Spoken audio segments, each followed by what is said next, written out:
Born out of the creative genius of producers Denzel Foster and Thomas McElroy, En Vogue, 4 beautiful, talented, and perfectly melodic female vocalists, Terry Elleis, Cindy Heron, Maxine Jones, and Dawn Robinson, came together in 1990 to remake the feel and the look of the girl group, and to prove that they were, indeed, born to sing. Their debut release spawned 4 top 5 singles and 3 #1 hits. En Vogue had arrived, and they brought style, class, and sass with them.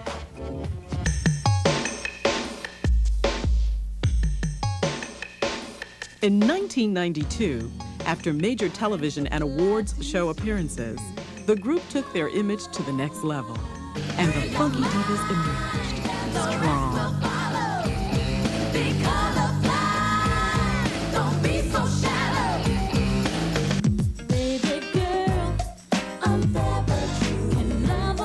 And more television appearances followed, and an illustrious Entertainers of the Year recognition from the Soul Train Awards.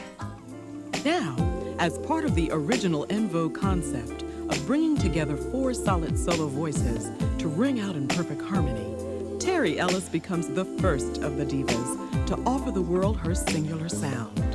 And she does just that on Southern Gal.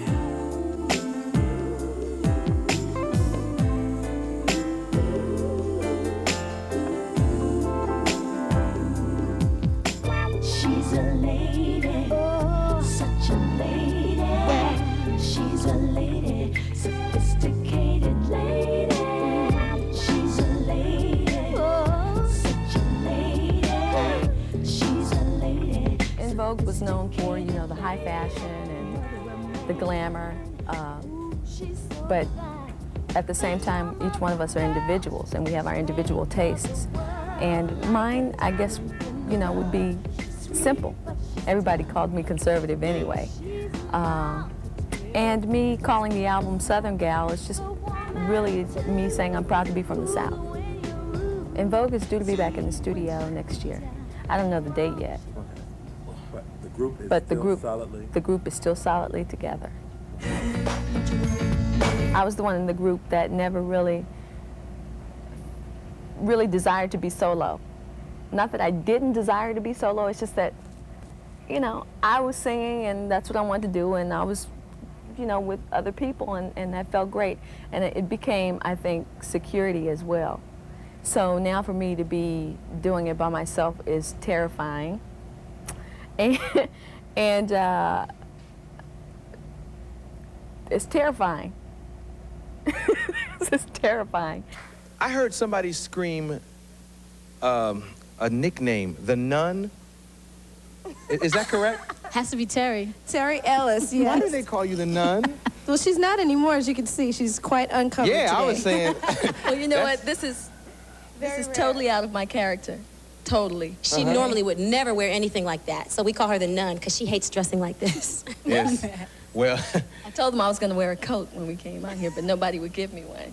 Attending Prairie View, I think, is when I realized, and being a part of the band is when I realized that I really wanted to sing.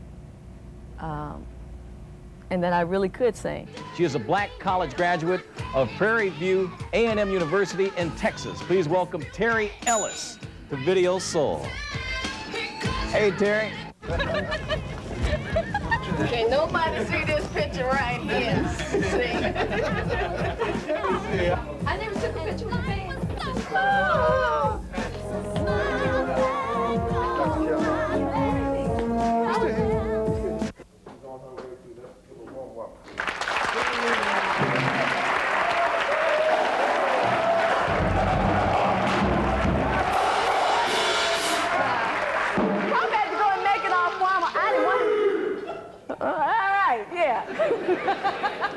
I didn't want him to make it all formal, but I just wanted to say that I'm really glad to be back home, and I know how hard y'all been working, and I just want to wish everybody good luck at Grambling tomorrow.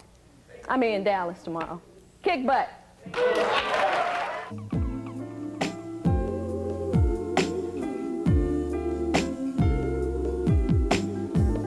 It's so incredible to me to listen to Well, even, you know, when I would hear something from En Vogue on the radio, I would still get really excited, but to hear me on the radio by myself, I was floored. I couldn't believe it. It's really exciting, because then you start to realize that, you know, you're doing something that you've always wanted to do, that you love doing, and that's a blessing, because a lot of people don't get that chance. And, you know, it's exciting. It's exciting. I can't say anything else about it. I'm very proud of her for her accomplishments, and I think more than anything else is that she's remained grounded. She's still Terry, you know. She still comes home and washes dishes, and she's still hungry all the time. So, you know, she hadn't really changed at all, with the exception of, I think she likes what she's doing a little bit more. I think she's on time for quite a few gigs, because she has David to take care of if she doesn't show up on time. So it's a little bit different now, but we're all extremely proud of her. And I think she looks at it more of a blessing as opposed to a talent. And Yeah. we see it as Definitely. a job, so we just kind of keep her sane when she comes home, as opposed to the glitz and glamour. So she knows that she's comfortable. She can come home and kick back, not worry about it, and just be a Southern girl. I was singing in this band, and I was singing with this guy named Shang. I was the only female vocalist in the band. And we came to Prairie View and opened the show for Mays. Right.